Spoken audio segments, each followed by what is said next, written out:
J'ai été à l'école à Huy, donc 4 ans en agronomie. Puis j'ai repris un tiers de la ferme en 98, puis la moitié en 2002 et l'entièreté en 2012. Donc on est resté 14 ans en association avec les parents. Et alors pour reprendre en 98, c'est là qu'on a commencé avec un premier poulailler, donc un deuxième en 2006 et la transformation de la porcherie sur paille en poulailler en 2009. Donc avant c'était principalement une ferme de culture dans un souci de diversification en légumes via un oncle qui avait un magasin en vente en circuit court. Et tout doucement on s'est orienté vers la pomme de terre, enfin concentré sur la pomme de terre et aussi mise en sac pour satisfaire le marché local avec une partie quand même en usine. Et depuis 2009 l'entièreté va pour des usines de frites. Au niveau travail du sol, en 2003, dans un souci de rapidité, pour gagner du temps, on a essayé un semoir à disque, enfin dit rapide, et c'était un pur souci de gain de temps. Et alors du non-labour également. Donc on a doublé notre temps de travail, notre vitesse de travail, et à la limite on était prêt à perdre un peu de rendement en échange. Mais ce qu'on a vu, c'est qu'au contraire, on avait un sol qui s'est complètement réveillé. Donc on a revu des vers de terre, on a revu des carapes, on a vu aussi une friabilité du sol. Et alors c'est comme ça qu'on a évolué vers plus de couverts végétaux et de légumineuses aussi pour apporter de l'azote, pour faire vivre tout ça. Le sol a besoin d'énergie en fait. Et alors il y a une expression à la mode pour l'instant, c'est de dire qu'il faut d'abord nourrir le sol avant de nourrir la plante. Au niveau des couverts, on essaye de mettre des mélanges. Et alors le plus tôt possible, en sachant qu'un couvert bien développé sera plus facilement détruit par le gel. Et ce qu'il faut dire aussi, c'est qu'en fait en été, on a du soleil, on a des longues journées ensoleillées, on a de l'eau, on a beaucoup de pluie. Donc en fait c'est le moment où il faut faire travailler sa terre. Ce qu'on a remarqué au niveau adventiste, c'est qu'on fait un faux semis pour faire germer les graines perdues lors de la moisson. Mais par après, si on a un couvert bien développé, en fait la terre est très propre en dessous.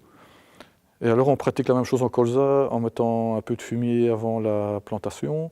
Le colza a des belles grandes feuilles et le soleil n'arrive pas au sol et on a des terres propres. On fait juste un antigraminé ici après la levée pour les repousses de froment ou d'escourgeons.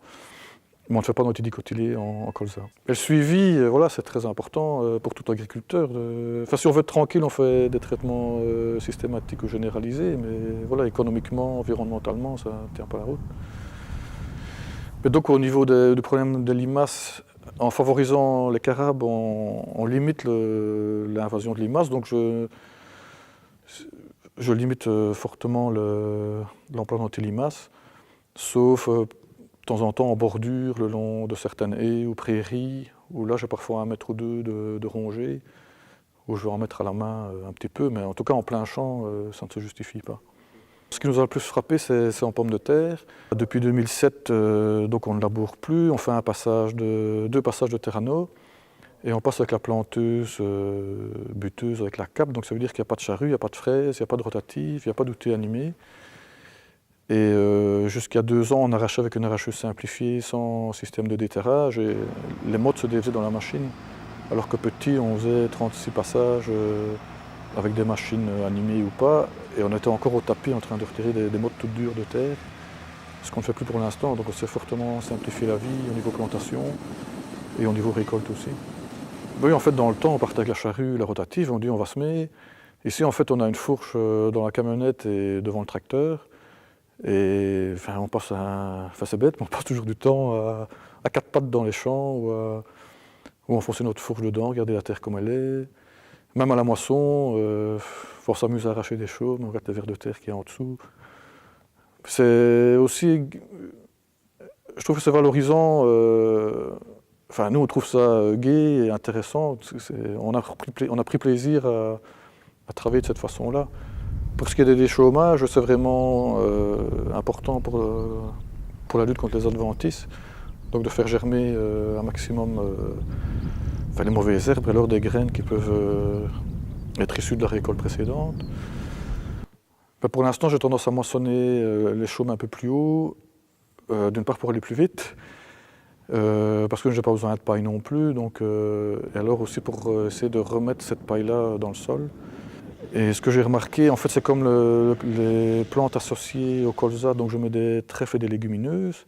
Ce qui est impressionnant de voir avec le ver de terre, c'est la digestion des résidus de récolte qui se fait. Ici, les trèfles et les vesses viennent de geler. On ne voit plus rien, on ne voit plus une plante. On voit plein de trous de vers de terre, on voit plein de turicules, et on ne voit plus une trace de vesse ni de trèfle. En fait, les vers de terre ont tout digéré.